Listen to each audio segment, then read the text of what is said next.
I am 70 years old. My name is Sophia. I live alone now. My husband died many years ago. My children live far. But this week something special is happening. My family invited me to Cancun. A big reunion. My daughters, my son, my grandchildren. I said yes. I bought the ticket. I packed my things and I came. I arrived today. I was tired but happy. I was ready to see them again. But first I needed to go to the hotel. I went outside to find a taxi. A car stopped. A taxi. I opened the door. I said, "Hello." The driver said nothing. That was the first strange thing. I told him the name of my hotel. He started the car. Still no smile. Still no words. Just silence. I thought, maybe he doesn't like to talk. Or maybe something is wrong. I asked, "Is it a busy day?" He said no. That was it. One word. No smile, no interest. I stayed quiet. But I was thinking, who is this man? Why is he so cold? Then he turned on the radio. A sad song played. He turned it off fast, like the song hurt him. I said nothing. But I knew there is pain inside this man. After some minutes, he asked me, "You came here alone?" I said no, my family is here. We will meet later. He didn't say anything for a moment. Then he said, "Family is not always easy." His voice was low, heavy. In that moment, I knew something. This ride is not just about going to the hotel. This ride will be something none of us expected. The car was quiet again. I looked outside, but my mind was busy. I thought about my family. I thought about dinner. I thought about hugs and smiles. Then the driver spoke. He said, "You are lucky." I asked, "Why?"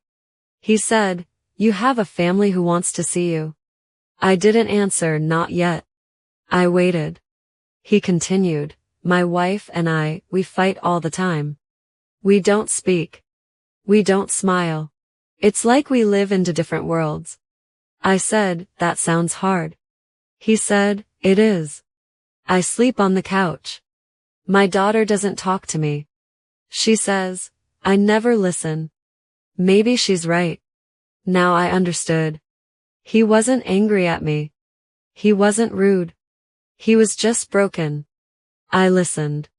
He said, "I work every day. I drive this car. I bring people to nice hotels. I smile at strangers.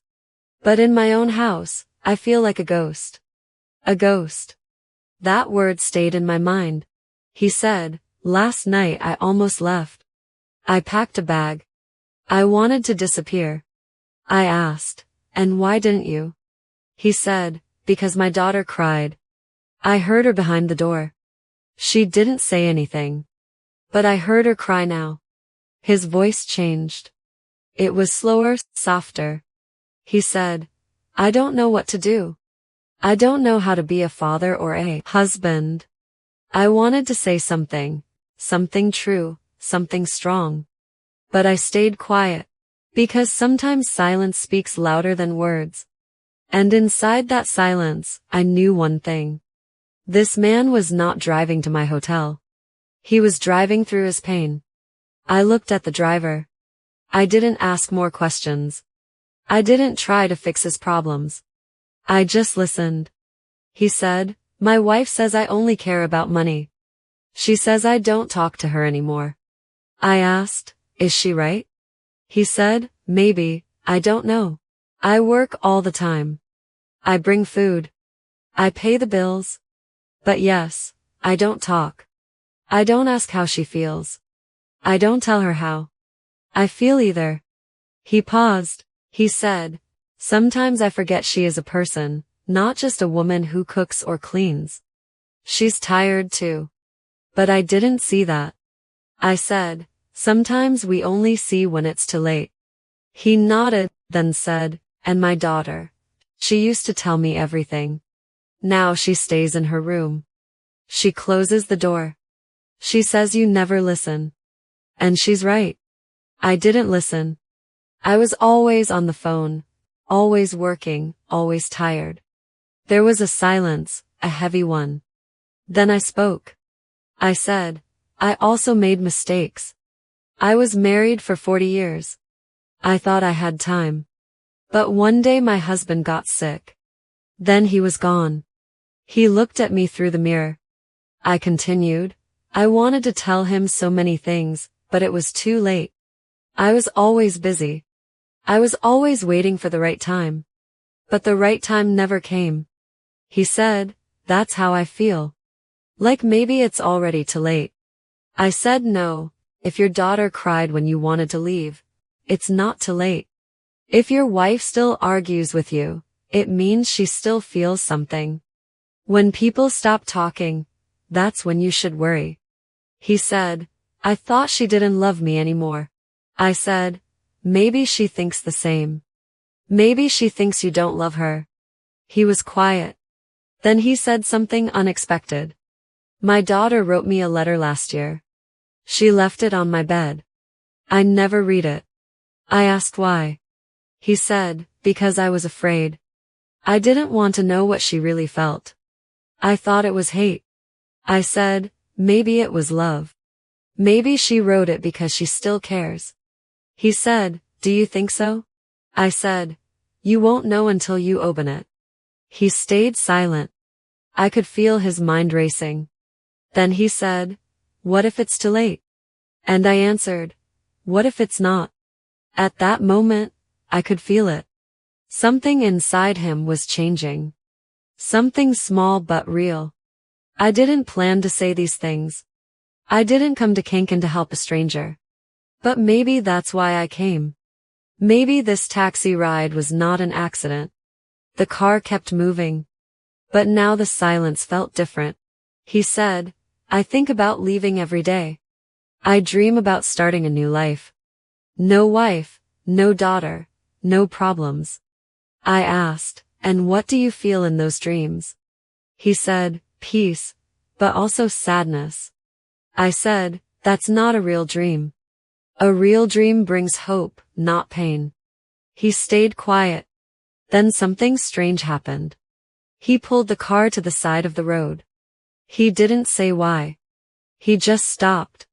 He said, can I tell you something? Something I never told anyone? I said yes. He took a deep breath.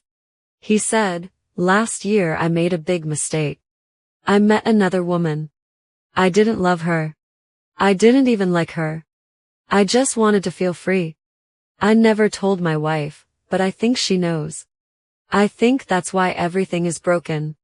My heart stopped for a second. I said, and do you still talk to that woman? He said no, it was only one time. But that one time changed everything. I said, sometimes one moment can destroy years. But one moment can also fix what is broken. He said, but I don't deserve a second chance. I said, then why are you still driving me? Why are you still talking? Why did you stop the car? He didn't answer right away. Then he said, because your words feel like my mother's words. She died 3 years ago. And before she died, she told me, don't let pride destroy your home. I didn't listen. I said, then listen now.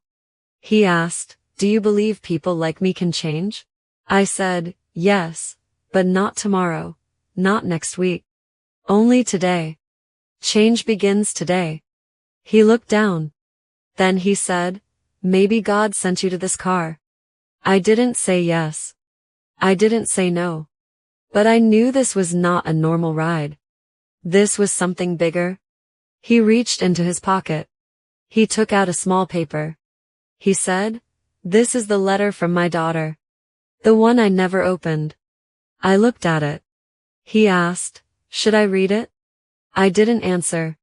I asked, do you want to stay the same, or do you want to be the man she needs? He said, I'm afraid. I said, be afraid, but open it anyway. He held the letter in his hand. And then he opened it. He opened the letter. He didn't speak. He just read in silence. 1 minute passed. Then 2. Then 3. I waited. I didn't want to interrupt. But inside I was asking myself many questions. What did she write? Was it a goodbye? Was it full of pain? Or full of hope? Finally he spoke. He said, "It's not what I thought." I asked, "What is it?" He said, It's love." I didn't understand. I asked, "What do you mean?" He looked at the paper. He said, "She wrote this 1 year ago. She said, 'Dad, I know you're not perfect, but I still love you. I miss you. I want my father back.'" I stayed silent. He continued. She said, "I know you're tired. I know you're lost, but please don't give up. I'm still here and I still need you." He looked at the paper again. She said, "Don't walk away from us. Walk back to us." And then came the twist. He said, "There's more." At the end of the letter, she wrote, "I hope one day someone will remind you who you are. Someone will help you find the way home again." I froze. He looked at me through the mirror. He said, "That person is you." I couldn't speak. My chest felt heavy, but also light. He said, "You were not just a passenger. You were an answer." I said, "Sometimes life gives us people. Not for the whole journey, just for one stop. But that one stop changes everything." He smiled, but then another twist. He said, "There's something else." I asked what? He said, "My wife, she doesn't know about the letter. She doesn't know how I feel now. She doesn't know I want to fix things." I asked, "Then what will you do?" He said, "I don't know yet." I said, "Then let me ask you one question." He said, "Okay." I asked, "If today was your last chance, what would you do?" He didn't answer right away. Then he said, "I would go home. I would hold them and I would tell the truth." I said, "Then maybe today is your last chance." He looked forward. He didn't drive. He just sat there thinking, and I waited for his next move. He didn't move the car. He just sat there. Then he said, "I never planned to talk to anyone today. I just wanted to finish my shift and go home. But now I don't know what happened." I said, "Something real happened?" He said, "Yes, but what do I do now?" I said, "You already know the answer." He looked at the road. Then he said, "I don't want to take you to your hotel. I want to go home." I asked, "Then why don't you?" He said, "Because I'm scared. What if they don't want me anymore?" I said, "You won't know until you try. But if you wait too long, they may not be there." He said, "You're right." Then slowly, he started the car again. But this time he didn't drive fast. He drove like someone who was thinking. Someone who was choosing something new.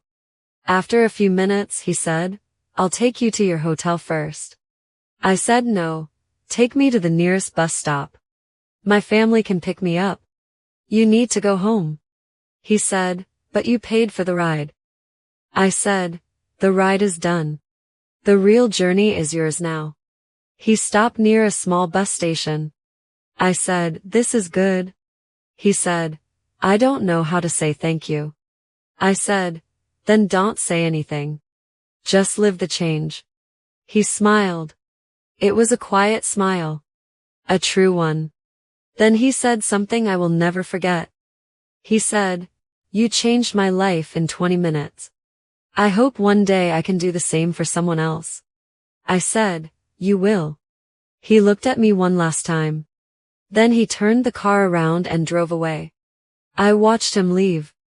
I stood there thinking about what just happened. I came to Cancun to see my family. I thought this trip was about hugs, food, and laughs. But maybe it was about something else too. Maybe this trip was also about one ride, one broken man, one chance to speak. And one truth that I now believe more than ever. Sometimes we don't choose the moment. The moment chooses us. I came here to see my family. I wanted to rest. I wanted joy. But life gave me something more. One short ride. One conversation. One man with a heavy heart. I didn't plan to speak. I didn't plan to listen. But sometimes the moment calls you and you must answer. We think we are too old to help, too small to matter. But maybe one word can change a day. One question can open a door. One act of kindness can save a life. That man was not just a driver. He was a mirror. He showed me my past, my mistakes, my silence. And I showed him his future. A better one. So now I ask myself and I ask you, who needs your voice today? Who needs your time? Who needs your forgiveness? Don't wait for the perfect moment. It may never come. The right moment is now. Speak now, love now. Listen now. Because sometimes one moment is all we have.